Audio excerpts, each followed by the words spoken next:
Hello மக்களே, எல்லோரும் எப்படி இருக்கீங்க? நான் ரொம்பவே நல்லா இருக்கேன். ஷார்ட்ஸில் பார்த்தீங்கன்னா தெரிஞ்சிருக்கோம், வெக்கேஷனுக்காக அபுதாபி வந்திருக்கோன்னு சொல்லியிருந்தேன் இல்லையா? ஸோ அங்கே கவர் பண்ண டூரிஸ்ட் பிளேசஸ் எல்லாம் தான் வர விலாக்ஸில் வந்துட்டு ஷேர் பண்ண போகிறேன். ஸோ கண்டிப்பாக பார்த்து என்ஜாய் பண்ணுவீங்கன்னு நினைக்கிறேன். நான் அபுதாபி உள்ளே என்ட்ரு ஆனதுமே ஃபஸ்ட்டு அண்ணாந்து பார்த்த விஷயங்களில் ஒன்று என்னென்னு பார்த்தீங்கன்னா, இந்த ஸ்கை ஸ்க்ரேப்பர்ஸுங்க. டால் பில்டிங்ஸ் 40 ஃப்ளோர்ஸ்க்கு மேலே இருக்கிற டால் பில்டிங்ஸ் எல்லாமே இந்த மாதிரி ஸ்கை ஸ்க்ரேப்பர்ஸ்னு சொல்கிறாங்க. அது நிறைய இருந்துச்சு அந்த மாதிரி.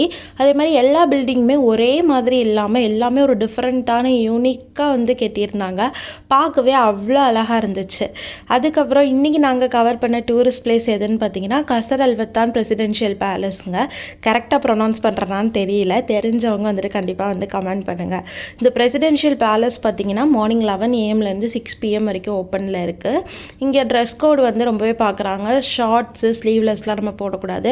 ரெஸ்பெக்ட்ஃபுல்லான ட்ரெஸ் கோடில் தான் வந்துட்டு நம்ம உள்ளே என்ட்ராக முடியும்.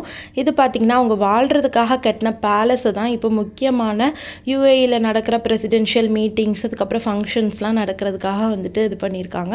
மெயினாக டூரிஸ்ட் பிளேஸஸாகவும் வந்துட்டு இப்போ மாற்றிருக்கிறாங்க. டூரிஸ்ட் யாருனாலும் உள்ளே போய் நம்ம பேலஸ் வந்து சுற்றி பார்க்கலான்ற மாதிரி இருக்குது. எல்லாமே வந்து அவ்வளோ அழகாக இருந்துச்சுங்க. உள்ள அந்த சீலிங் ஆகட்டும், ப்ளஸ் அந்த யூனிக்கான இன்ட்ரிகேட்டான அரபிக் டிசைனில் வந்து ஒவ்வொன்றும் பார்த்து அழகழகாக வந்து கட்டியிருக்காங்க. இப்போ டிஸ்பிளேயில் இருக்கிற எல்லாமே பார்த்திங்கன்னா அதர் கண்ட்ரீஸ்லேருந்து யூஏக்கு வந்த கிஃப்ட்ஸ் எல்லாமே வந்து அழகாக வந்துட்டு டிஸ்பிளே பண்ணியிருந்தாங்க. மேலே அந்த லேட்டன்லாம் கூட காட்டுறேன் பாருங்கள், அவ்வளோ அழகாக இருந்தது. இப்போ நான் காட்டுறது தான் அந்த மீட்டிங்லாம் எடுக்கக்கூடிய முக்கியமான பிளேஸு. அவங்களோட டைனிங் ரூம் ப்ளஸ் லைப்ரரி எல்லாமே அவ்வளோ ஹைட்டாக இருந்துச்சு. புக்ஸ் எடுக்கணுன்னா கூட வந்துட்டு நம்ம ஏணி போட்டு எடுக்கிற அளவுக்கு அவ்வளோ ஹைட்டில் புக்ஸ் எல்லாம் வந்து அடுக்கி வச்சுருந்தாங்க. பாப்பாவுமே வந்துட்டு நல்லா என்ஜாய் பண்ணா. குழந்தைங்கலேருந்து பெரியவங்க வரைக்குமே நல்லாவே வந்துட்டு போனோன்னா ஒரு 2 to 3 hours ரொம்பவே வந்துட்டு தாராளமாக வந்து ஸ்பெண்ட் பண்ணலாம். எனக்கு தெரிஞ்ச விஷயங்கள்லாம் நான் ஷேர் பண்ணிட்டேங்க. அபுதாபிலேயே நிறைய சப்ஸ்கிரைபர்ஸ் இருக்கிறீங்கன்னு சொன்னீங்க. ஸோ உங்களுக்கு தெரிஞ்ச விஷயங்களையும் கமெண்ட் செக்ஷனில் ஷேர் பண்ணுங்கள்.